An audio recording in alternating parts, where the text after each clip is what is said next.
What's up, everybody, and welcome to Emerge with Roderick Johnson, where we illuminate life's challenges through heartfelt conversations, expert insights, and transformative experiences. I'm so glad that you decided to listen and tune into this podcast. Be sure to like, subscribe, share this podcast, and make sure you tune back in the next time. Today, I just wanted to jump into my story, my journey, how I became who I am today. So join me today on this journey to emerge. This is Emerge with Roderick Johnson.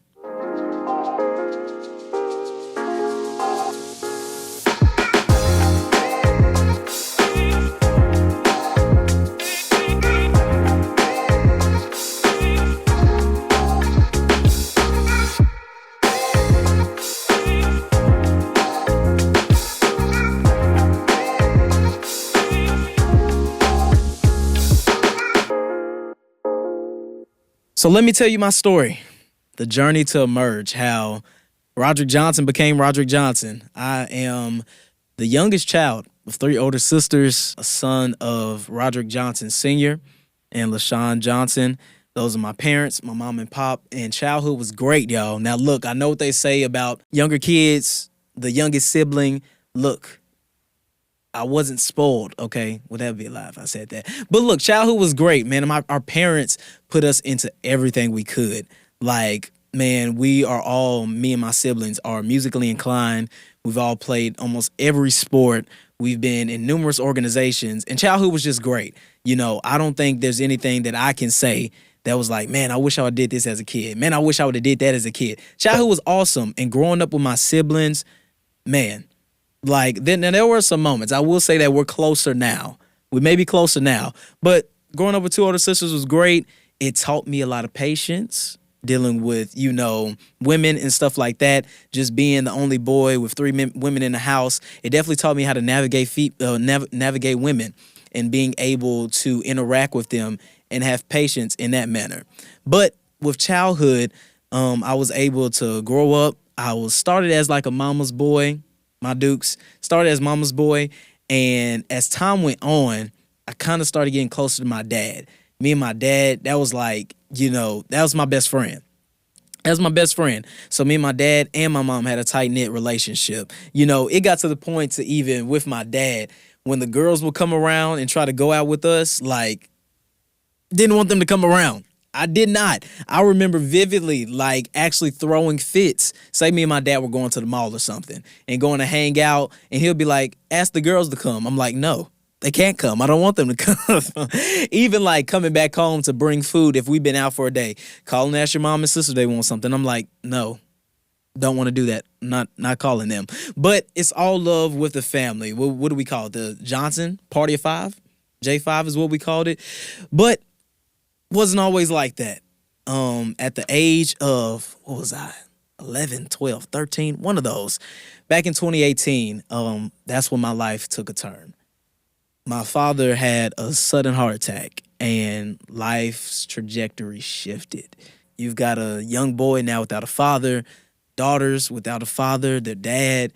You've got, my parents were together for 20 plus years at that point, married, and life took a shift. His parents are still living, so leaves his parents behind. All of this. And here I am, not only the namesake, not only the only boy, but I'm the only one that can carry the family name. He didn't have any siblings. It's just me. And so what I like to tell people is my trauma grew me up fast. And so I would now be shifted into a kid in a childhood role. So now I'm in the seventh grade of middle school, and now I'm like taking on family responsibility, and it gets rough. It gets rough because now you've got this kid that doesn't know much about himself, has only known life to be what it is at this point. And so I'm just out here. Man, mom is going through so much. Sisters are going through so much. Grandparents need to be cared for. You've got other relatives and loved ones affected by this. And here I am, not knowing how to process my emotions, not understanding how this works. This is all new. We've lost people in the family, but, a transition this significant, losing a parent is like, you lose a part of yourself in that. And so life took a change, and the trajectory shifted of my entire life since. At that point, I would have to, the family, in house, I was relied on for emotional support, giving advice and stuff like that, transparently, just being able to help even my mom make decisions and stuff like that when it came to the girls. And so those challenges that I faced at home would start showing up in life. It contributed to a lot of the insecurities and confidence issues and self-esteem issues that I've had to battle over the past few years, simply because a developmental stage of my life was completely altered. Can you imagine yourself being a kid, a literal kid, you know, and having to grow up and take so much responsibility? And the interesting part about it is it wasn't forced on me. My family did an amazing job at encouraging me to process my emotions, not bottle stuff in. My family did an amazing job and always assured that I didn't have to carry this weight on your shoulders. But how can you be the only male in the family, the only man in this family at this point, and not do so? The lessons and the training that my father instilled into me was to lead your family, was to love your family before, was to make sacrifices. And so everything that he packed into those years with me and that time that felt short that we had, it was time to put that into action for me. It was like, it was my, innate ability to do so. It felt natural to do so. It was never pressed on me to take that. But through those moments, I learned so many life lessons. There were so many hardships that I may have faced, but it was during those moments that I was able to find my voice and my purpose. I was able to find my voice and my purpose, and it was interesting. Lost pops in 2018. I was in 7th grade by then, so now going through 8th grade. Then we're like in a pandemic year at this point. That was very interesting. For some of you that don't know, I was a chubby kid, little butterball. I always wanted to be like my dad, so I had a low cut like him. So we talking bald fade, chubby Roderick Johnson, okay? And so, man, coming out of going into the pandemic, me and my best friend Devin, we were like, man, we're gonna lose this weight, because he was chubby as well. So got into quarantine, got into the pandemic year, still dealing with some internal personal battles. But I was like, I want to get fit. Keep in mind, I've always been an active kid, always been in sports and stuff like that, but I was chubby, wasn't eating the right stuff. Snacks was the go-to. I always had snacks that I love. So I'm getting into all of that, and so fitness becomes a part of my life. My mom is a licensed personal trainer and fitness instructor, so during the pandemic, we got to it. I mean, 2-a-days, like I'm training like for a sport. So we were doing so many exercises. I get my health together, I get in shape, and I've been able to maintain that as the years have came on. And so now, pandemic year hits, in-person school. This is my freshman year of high school, having to do like completely virtual. We go back towards the end of the semester in person. And so now I'm coming into my sophomore year. Let's fast track a little bit. I'm in my sophomore year, and I start to hit some pivotal things in my life about my purpose and discovering who I'm meant to be and who I want to be. I've always been a preacher. All right. I've always been a preacher. So ever since a young age, and even in elementary school, always like the suit wearing, shirt and tie, even like your polo school shirt, had a tie clipped onto that. I'd walk in days in school, they're like Mr. Preacher Man and all of that. So always had the look or spirit of a preacher, however you would say it. But I started preaching when I was about 10, doing like small devotionals and speaking here and there.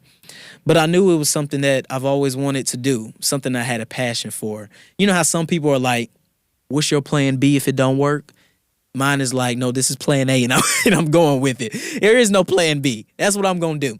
And so being a preacher was something that I always had the heart to do. But at moments in my life, I was ashamed of it. Especially back in middle school, I can recall when people, always been hit with that card. Ain't you a preacher? Ain't you a church boy? Yes, I know I'm a preacher. Yes, I know I'm a church boy, all that kind of stuff. But there were moments where I was ashamed of it. And I was ashamed of it because I didn't really know, how people would feel about it. That, like, even this, I'd go speak at a program, I'll see somebody in the audience that I know, and I'm like shy because somebody from my school is in the audience, that type of thing. But that journey itself presented its challenges because it's like, man, you're called to do something as great as proclaiming the gospel, and dude, you're ashamed of it.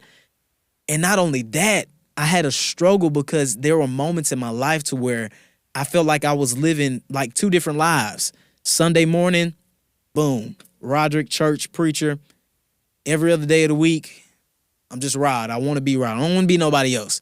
Like in some ways, my behavior reflected that. You know, it will come up in ways like that. But it was in my sophomore year. It was literally through class. We were having to write essays and stuff like that about our journey and what we want to become. And it was in those moments where I decided to finally just sit down with myself and accept my purpose and call and what I was meant to be. I always had dreams to be an athlete in high school. That didn't work out. But being able to embrace my call and be able to draw a closer relationship with God, especially after the challenges that life had presented me with, was simply a way to provide me with my own lane. It put me in my own lane. It was like, man, I wish I could be on the court or doing something like that. But like, man, I get to do something that's impactful, something that's bigger than myself, something that can actually mean something that can inspire and change and impact people. So to be gifted with, oratorical skills or whatever you may call it, but to be able to speak well and inspire a whole room of people, that is just something I decided to embrace. So we go through sophomore year. I'm getting into it. Ministry starts to get even more serious. My junior year of high school, I'm doing what my pastor now would call bootleg preaching. At the end, one of my mentors, one of my mentors would joke with me. And when I was first starting ministry, gosh, I remember when I was first starting ministry, y'all, gosh, my hair wasn't short. It is now. I used to wear a high top and nappy brush it and have the shades side cut off. And not only that, I'd have that, but then I started getting like plaits in my head. And I remember, I've got to put this on here. I remember I was preaching at one time, and my cousin was doing my hair. Shout out to Amaziah. I know he's gonna watch this. Amaziah did a well job on my hair, but I remember one time I kind of had a swiddle part in my hair, so the part wasn't like really in the middle, but it was like a swiddle part, so it's kind of to the side, and it's a preaching clip of that. But man, so I'm in junior year doing my bootleg preaching. Mentors say I used to preach at storefronts and bar mitzvahs, and so man, life takes more pivotal turns. I think I'll just have to do more episodes and go over some different seasons in my life and what I've experienced, the challenges and the growth and development I've had to push through.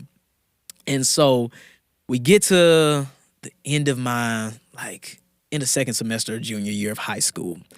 And so, man, some things happen, and it's like, okay, a shift needs to happen in my life. I need to go somewhere, get under some sound leadership, get with someone who can help me walk. And, I had one mentor at this time, but God has called me to do greater things at that moment in my life, rather. And so it's like, okay, I need to grow, I need to go somewhere. And so fortunately, I was able to go and come under the leadership of my now pastor, Dr. Breonna Mitchell, who's been my family's pastor, my childhood pastor. And boom, I get there. Keep in mind, I've been preaching. I preach everywhere, preaching here. Everywhere is a stretch. But preaching around the city of Nashville, okay? You need a young preacher. They call me, come do a little sermon. It's all right. All right. So I get to Mount Gilead, Dr. Breonna Mitchell. He's like, all right, I'm going to sit you down for 6 months. I'm like, you going to do what? That's internal. I didn't say that. He's like, yeah, I'm going to sit you down for 6 months. Let's slow you down. Yo.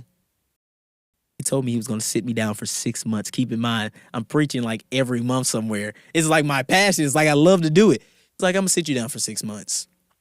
Kid you not. That was a blessing in disguise. And this is a message to somebody watching. Sometimes one of the best things you can do is just sit down for a while.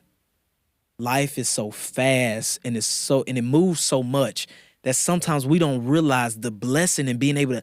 I appreciate that now more than ever. Oh gosh, being able to just sit down and just be like, yeah, I'm not gonna do nothing. What I thought was going to be a challenging season was probably one of the most beneficial seasons I've been through in my life. To be able to get somewhere and develop a foundation and really confront some things about myself. That 6 months in which I just sat and didn't minister anywhere and just was back in school, had time to think about the trauma that I had. I had time to think about the hardships that I had faced. I had time to think about everything that I had endured in life.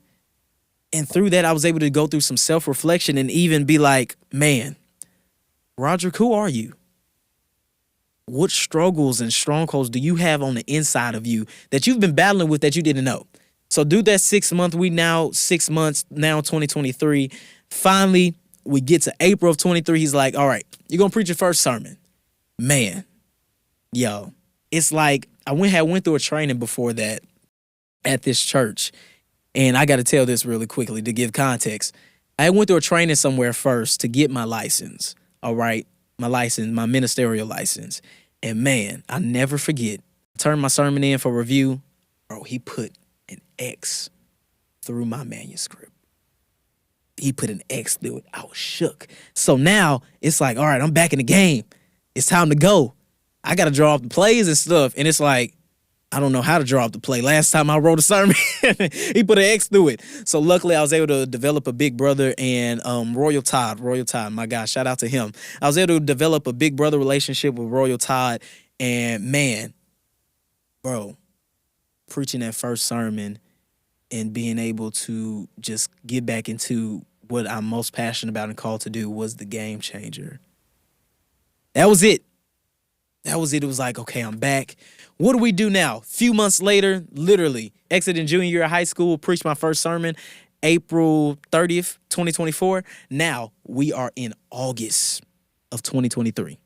So that was April 2023. Now in August of 2023, I get the call to be a youth pastor in my senior year of high school. Senior year of high school, get called to be a youth pastor at a major ministry in our city, the city of Nashville. It's like, hey, I want you to come and try this out. I'm shook. I'm shook because at this point, man, I'm already like, I've preached at a church I've had a dream of preaching at. And it's like, I'm serving under a leader that I've always wanted to serve. And you want me to do what at the age of how old? And it's like, what do I do? What do I do? It was like mind exploding. Little did I know that was only like a smaller piece of the puzzle of what God wanted to do in my life. So we're in 2024 now, and August, going into my senior year of high school, I'm a youth pastor. I'm a youth minister. I've got to minister to kids, run a ministry. I've never done this before, leader of a team. I don't know what this means. Can I tell y'all that August to December, I preached a sermon in August, and it was entitled, It's in the Fire. And it came from Daniel 3, and it talks about how Shadrach, Meshach, and Abednego are before King Nebuchadnezzar. And these three Hebrew boys worship God, but the king wants them to worship him. There's a gold statue that's in the kingdom, and every time the bell rings, the bell tolls, the people of this nation are supposed to bow down before this king and worship him. So these three Hebrew boys worship God. They don't want to serve the king. They're not going to bow down to him. So the king is like, bet, y'all want to worship me? He's like, I got a trick for y'all. I'm going to throw y'all in this fiery furnace. The king is so upset that he's like, hey, heat it up 7 times hotter. Put it up. They got to go. They're thrown into the fiery furnace. Next thing you know, boom. The king, everybody looking at him. They see somebody else in the fire with them. In that season of my life, I'd say that I was thrown into the fire. I'm trying to balance school, working at a church, still got this family piece on my conscience, and I'm still discovering who I am. I got to fill out college applications. I'm writing my personal essays, applying for scholarships, don't know what school I'm going to. Man, that season mentally was interesting. Oh gosh, that was an interesting season mentally. And so while I'm in it, it's like, gosh, what do I do? I think I got my dates mixed up. We in 2023, y'all. We ain't in 24 yet. We in 2023. And so, man, preaching a sermon like that helped me realize how I could usher out of that. Because I knew that through this whole time and looking back over my life, that God has been truly that fourth man in the fire with me the entire time. And so coming through that, being a youth pastor, going through now senior year, boom, graduate, know what school I'm going to. All of a sudden, I'm in 2024. Ministry's picking up even more, and it's like I get to go preach at this major church in Memphis for an icon of a preacher in the church community, Dr. Frank Ray. All this stuff is happening. God is truly moving in my life, and now it's like, okay, where am I going to school? Where am I going to school? I know I want to stay in Nashville. I put in these applications. I got into everywhere I applied except for one school. I was like, okay, grades were good. ACT score was decent. Scholarship money not adding up, but it's like, we're going to push through. I get a call from Belmont University. Actually, they called me a few times, and apparently my phone didn't pick up, so they called my mom. So they called my mom. It's like, hey, your son's essay is great. We want him to come interview for this scholarship. I'm like, oh, they want me to do what? Man, go interview for the scholarship. God did his big one. I get the ticket to go to Belmont University, completely free, full ride with the Ingram Diversity Leadership Scholarship. And God moved in that manner for me. And so now we get to a point, now my relationship with God is connecting, being able to hear from him, starting to learn and discern and grow, and just being able to be in tune with myself more spiritually and being able to discover different things. And so now, freshman year of college, we are here and we are emerging. Here's the purpose of this podcast, and here's what I want to share with you today. There's going to come a point in every one of our lives, if you have not been there yet, if you are experiencing it currently, there's going to come a point in all of our lives to where we all have to emerge. And this year, my focus is to help expand my voice and influence as much as possible for the glory of God, to share my story with people, to share other people's story with you all, to those that are watching, to those that are listening, to know that here's the word from my generation, we're all emerging. And there are challenges that we will face. There are challenges that you may have been facing since you were as young as I when I lost my dad. We all have our story. We all have our personal things to deal with. We all are emerging in different ways. And just like my story is being written, your story is being written. This podcast is going to be used to help illuminate those challenges that we face, to help talk about those things that we need answers to, that we're seeking concerns about, whether that's through our faith, through practical answers, through day-to-day issues, through our careers, through our college experience. It's going to be for that. And I want to tell you that we're going to emerge together. There's nothing that we can't do. There's nothing that we can't achieve. There's nothing that we can't reach. But here's what I learned in my life.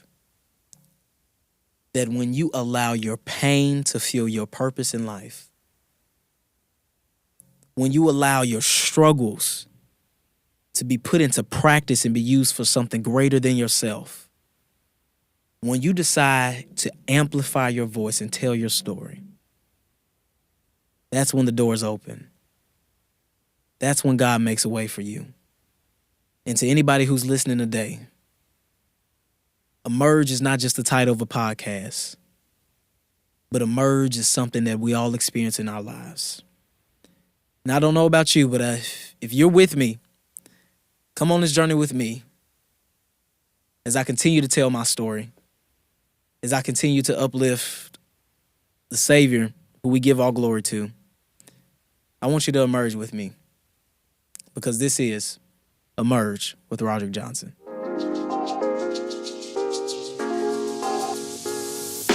Thank you for tuning in to this episode of Emerge with Roderick Johnson. If you like this episode, man, subscribe for me, share, like, comment, leave us a review. I want to know what you think. I need your feedback and your input. Thank you for listening to my story today. I can't wait to share more of my life with you all. Be sure to tune in to that next episode of Emerge with Roderick Johnson.